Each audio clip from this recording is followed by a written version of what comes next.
क्योंकि बहू झूठ नहीं बोलती। सुधा और राकेश के 3 बेटे थे। शादी के बाद तीनों माँ बाप से दूर रहते और सिर्फ त्योहारों में आते।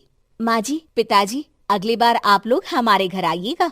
अरे नहीं बहू, सब यहीं आ जाते हैं तो घर खिला खिला लगता है। हाँ बहू, तू हमेशा बुलाती है तो जरूर आएंगे तेरे पास भी। हाँ हाँ, दीदी का घर बड़ा जो है, सब कुछ आपने शादी के बाद दीदी को ही तो दे दिया था। हमें भी दिया होता तो हम भी बड़ा घर लेते। क्यों सुनील?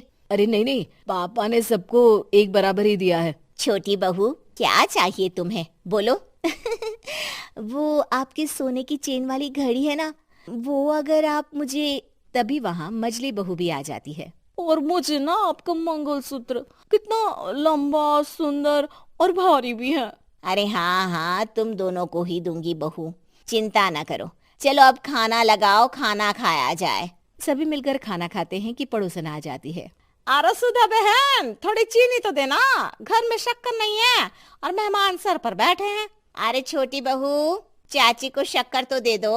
अरे मजली दीदी, आप दे दीजिए ना, मैं यहाँ कम आती हूँ तो मुझे पता ही नहीं है कि सासू माँ सारी चीजें कहाँ रखती है। और तुम, मैं कौन सा यहाँ रोज शक्कर फाँकने के लिए आती हूँ, मुझे भी नहीं है पता। तभी बड़ी बहू हाथ में चीनी की कटोरी लेकर आती है। चाची, शक्कर आप लोगों का बड़ा सहारा है माँ जी और पिताजी को, वरना हम लोग तो यहाँ रहते ही नहीं। आप जैसे पड़ोसी हैं तो हम निश्चिंत है। और जीती रहे बहू, अब तो ये घर पड़ोस कम परिवार ज्यादा लगता है। सुधा अपनी बड़ी बहू को देखकर बहुत खुश रहा करती थी। वो उससे अक्सर घंटों बात भी किया करती, लेकिन दोनों दूसरी बहुओं का भी वो समझती थी कि शायद छोटी है, वक्त आने पर संभल जाएंगी। समय आ जाता है जब सभी को वापस जाना होता है। माँ जी, हम लोगों की फ्लाइट पहले है, हमें इजाजत दे। वो सास के गले लगकर चली जाती है। थोड़ी देर बाद छोटी बहू कहती है, माँ जी, मैं ना ये सोफे के कवर और चादरें ले जा रही हूँ, यहाँ तो ऐसी ही पड़ी रहेंगी। हाँ हाँ बहू, ले जा, और कुछ चाहिए तो बोल। और तो चाहिए बहुत कुछ, पर चलिए कोई बात नहीं, अगली बार ले जाऊंगी मैं। ऐसे ही मंजली बहू भी घर का बहुत सारा सामान ले जाती है। सभी के जाने के बाद सुधा राकेश से कहती है, घर कितना सूना लग रहा है ना। हाँ, और खाली भी। तुम्हारी दोनों बहुएं सब बटोर गई। अरे ठीक है ना, हम दोनों ही तो हैं, कितना सामान लगेगा। फिर उन लोगों की नई गृहस्थी, इतना मत सोचा करे। समय बीतता है। ऐसे ही हर साल त्योहारों में सुधा और राकेश के बच्चों की बहू आते और जाते वक्त ढेर सारा सामान पैक कर कर ले जाती। लेकिन कुछ ही सालों में सुधा का देहांत हो जाता है।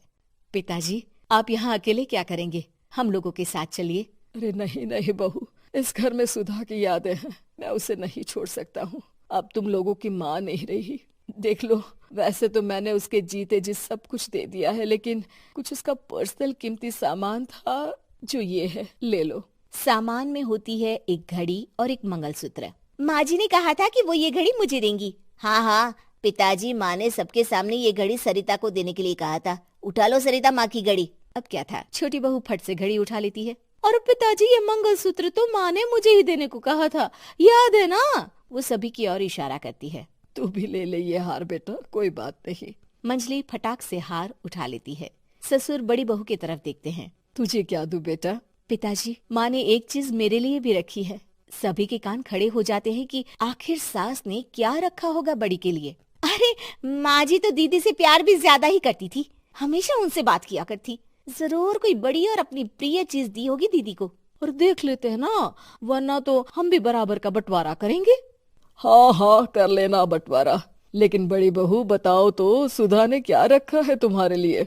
अभी तो हम लोग यही हैं पापा जी, जब जाने लगेंगे तो बता दूंगी। बड़ी बहू के मुंह से ये बात सुनकर बाकी दो बहुएं सोचने लगती हैं कि आखिर क्या है जो दीदी को सासू माँ देकर गई हैं। दीदी, ऐसा तो नहीं ना कि पूरे घर का आधा हिस्सा माँ बड़ी भाभी को देकर गई हो? तभी वहाँ ससुर आ जाते हैं। नहीं नहीं, ऐसा कुछ नहीं है। मकान तो तुम तीनों का बराबर से है। देखो, बड़ी बहू से तुम्हारी सास ज्यादा जुड़ी थी, न जाने क्यों घंटों बात किया करती थी। पता नहीं क्या देकर गई है उसे। और ससुर जी, आपको क्या पता, चालाकी से पूरे घर के पेपर में साइन करवा लिए हो, या फिर कोई छुपा गहना।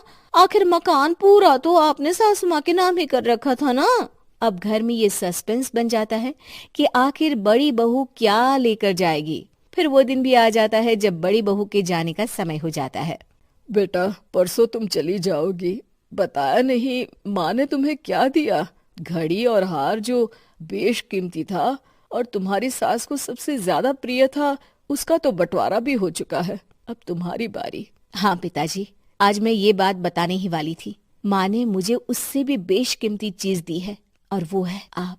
आपसे अधिक प्रिय उन्हें कुछ नहीं था। माँ चाहती थी कि आप मेरे साथ रहें। चलिए पिताजी। बेटा, मेरे पास तो कोई पेंशन भी नहीं है और ना ही कोई प्रॉपर्टी। लेकिन आपके पास संस्कार है पिताजी, जो मेरे बच्चे आपसे लेंगे, तो आपको ले जाने पर स्वार्थ ही है मेरा। चलिए ना पापा। सभी के सामने पिताजी बड़ी बहू और बेटे के साथ उनके घर चले जाते हैं।